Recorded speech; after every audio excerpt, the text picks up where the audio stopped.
आप देख रहे हैं लेटेस्ट कानपुर न्यूज। कानपुर की सभी खबरों को देखने के लिए हमारे चैनल को तुरंत सब्सक्राइब करें। भारत सरकार की महत्वाकांक्षी योजना अमृत सरोवर बना आकर्षण का केंद्र। चौबेपुर विकासखंड के ब्लॉक प्रमुख राजेश शुक्ला के द्वारा 4 ग्राम पंचायतों में अमृत सरोवर का कराया गया है सौंदर्यीकरण। भगवंतपुर, गौरी, सहजोरा, पचोर ग्राम पंचायतों में बनाए गए हैं अमृत सरोवर। 25 लाख से लेकर 40 लाख रुपयों से सुसज्जित किए गए हैं अमृत सरोवर। आसपास के गांव से बुजुर्ग और महिलाएं भी सुबह शाम टहलते देखे जा सकते हैं। सेल्फी पॉइंट पर नौजवानों द्वारा रील बनाई जाती है। तालाब के चारों तरफ इंटरलॉकिंग की सुंदर व्यवस्था और लोगों के बैठने के लिए सुदृढ़ सीटों का इंतजाम। तालाब के चारों तरफ छायादार वृक्ष तालाब को सुशोभित करते नजर आ रहे हैं। 4 गांव में अमृत सरोवर के सौंदर्यीकरण से ग्रामीणों द्वारा ब्लॉक प्रमुख राजेश शुक्ला की हो रही सराहना। पूरा मामला चौबेपुर विकासखंड के भगवंतपुर गांव का है।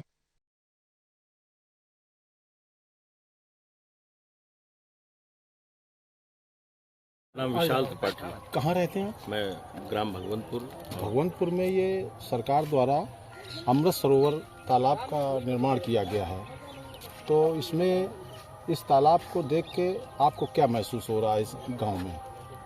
पहली बात, हमारे गांव में इस प्रकार का कोई ऐसा स्थान भी नहीं था। एक मुख्य स्थान जो ऐसा बना तालाब के रूप में, इसका सुंदरीकरण बेहतर तरीके से हुआ और हम सभी लोग यहाँ सायंकाल या प्रातःकाल सभी के लिए यहाँ टहलने की व्यवस्था और लोग दौड़ने की भी जो इच्छुक होते हैं वो अपना दौड़ना चाहें वो दौड़ भी सकते हैं। तो सारी व्यवस्थाएं हम लोगों को अच्छी लग रही हैं और यहाँ हम लोग सभी लोग शाम को बैठते हैं। काफ़ी सारे लोग आते हैं। टहलने की व्यवस्था, स्वास्थ्य संबंधी जो दिक्कतें हैं, लोग यहाँ टहलेंगे तो स्वास्थ्य भी उनका अच्छा होगा। ये हमारे लिए सभी के लिए अच्छा है। किस गांव में रहते हैं? भगवंतपुर में। भगवंतपुर में। दादा ये पूछ रहा हूँ कि कैसा लगा, पहले वैसे कैसा लगता था कि एक गांव में तालाब होना तो चाहिए? हमारे यहाँ कुछ नहीं था, तो ये तालाब बन गया तो हमारे लिए बहुत कुछ है। तो क्या राहत मिली इससे आपको? क्या लगा? क्या महसूस करते हैं तालाब बन जाने से? इससे घूमने से सभी लोगों का मन जो है बदल जाता है। ऐसी उम्मीद की थी क्या कभी गांव में कि ऐसा तालाब कभी बनेगा? नहीं जी। हमारे यहाँ शुक्ला जी न होते तो ये बनता नहीं। कौन शुक्ला जी? राजेश शुक्ला प्रमुख जी। अच्छा, आप यहाँ आते हैं पर डे? हाँ, आते हैं। मनीष त्रिपाठी। कहाँ रहते हैं आप? भगवंतपुर। भगवंतपुर में ये जो अमृत सरोवर तालाब बनाया गया है, ये बहुत ही भव्य और सुंदर दिख रहा है। बिल्कुल। इस विषय में आपको कुछ कहना है? क्या इसकी विशेषता है या क्या इसमें आपको महसूस होता है गांव के? कई वर्षों से गांव में इस तरह के तालाब की आवश्यकता थी और जब से इस गांव का सुंदरीकरण हुआ है, तालाब की भव्यता देख के गांव के छोटे बड़े बुजुर्ग नौजवान सभी लोग बहुत प्रसन्न और खुश हैं। प्रतिदिन नियमित तौर पे सुबह और शाम लोग यहाँ टहलते हैं आकर के। और अभी जो कुछ और भव्यता के लिए इसमें कुछ कार्य बाकी है वो प्रमुख जी के द्वारा सुचारू रूप से करवाए जा रहे हैं। कौन ब्लॉक प्रमुख हैं आपके यहाँ? राजेश शुक्ला जी। अमृत सरोवर का जो निर्माण किया गया है आपके द्वारा, इसमें आपको कैसा महसूस हो रहा है या आप इसको बना के क्या महसूस करते हैं? अभी पिछले 2 वर्ष पहले माननीय प्रधानमंत्री नरेंद्र मोदी जी ने अमृत सरोवर योजना पूरे देश में लागू की थी ताकि प्रकृति, पर्यावरण और गांव में जल का संचयन हो सके।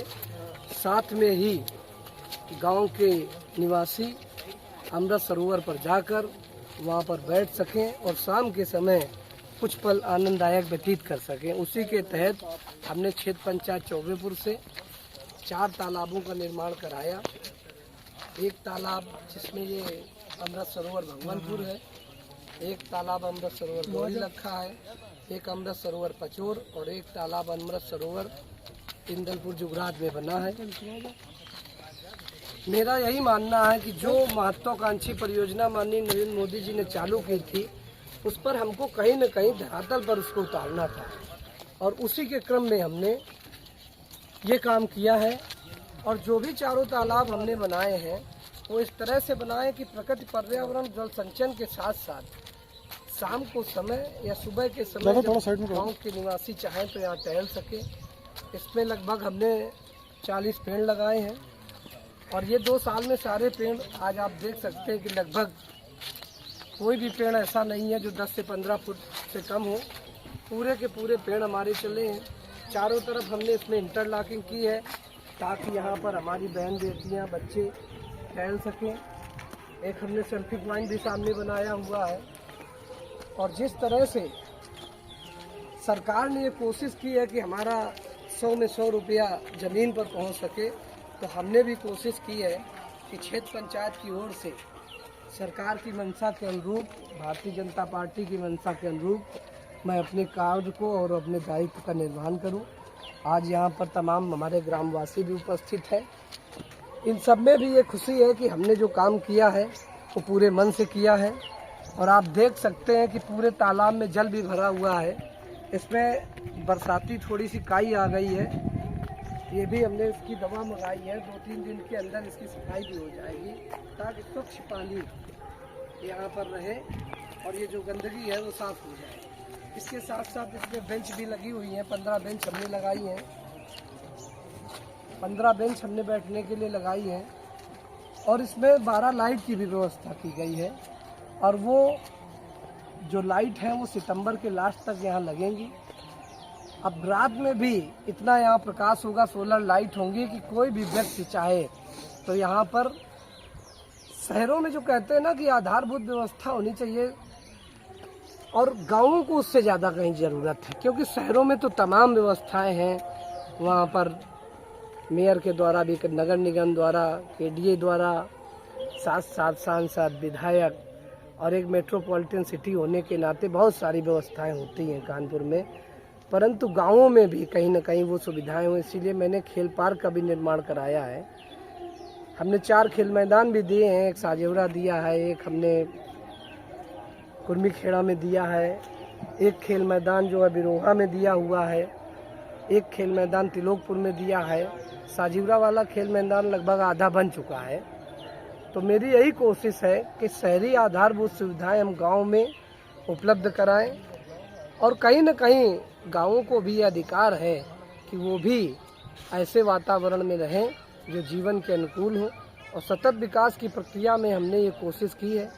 और जब तक मैं अपने इस पद पर हूँ, या हमारी जनता जब तक हमको पद पर रखेगी, तब तक मैं उनकी सेवा करूँगा और निष्ठापूर्वक सेवा करूँगा। और ये मेरा एक और भी कहना है कि हमने जो काम किया है उसको अगर कहीं भी जिले स्तर पर भी देखा जाए तो मेरा काम किसी से 19 नहीं निकलेगा, जो भी हमने काम किए हैं। और सबसे बड़ी बात यह है कि ऐसे समय में जब हमारी पार्टी लगातार 10 साल से जनता ने सिरमौर बनाए रखा है, तीसरी बार आज प्रधानमंत्री नरेंद्र मोदी जी को कुर्सी मिली है, तो ये सब जनता की देन है।